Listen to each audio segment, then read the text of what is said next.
इरफान बेटा, हमने नई नई शॉप खोली है, तो कोई भी कस्टमर आए तो चाय पानी पिए बगैर ना जाने देना।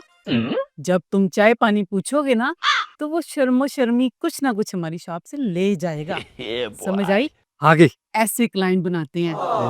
वो देख आ गए कस्टमर। चल चल डील कर। हाँ, अच्छा, शाबाश शाबाश। ठीक है। जी, क्या चाहिए? हाँ, सबसे पहले आप ये बताएं, ठंडा पियेंगे या चाय? अरे नहीं नहीं, मैं मुझे देर हो रही है, मैंने जाना है। हाँ, नहीं, ठंडा पियेंगे या चाय? अरे नहीं, मेरे पास वाकई टाइम नहीं है। ओहो, पहले आप बता तो दे, ठंडा पियेंगे या चाय? अच्छा, अब आप इतना फोर्स कर रहे हो तो कोल्ड ड्रिंक दे दे। हाँ। ये लीजिए, ये लीजिए। Dum dum dum kita taka dum. Taka dum dum kita taka dum dum kita taka dum dum kita taka dum dum. Sarigada dum dum kita taka dum. और कुछ लेके आऊं? Thank you. अच्छा, अब बताइए, अब आपको क्या चाहिए? अरे नहीं, मैंने लेना तो कुछ नहीं था। 1000 का चेंज होगा आपके पास?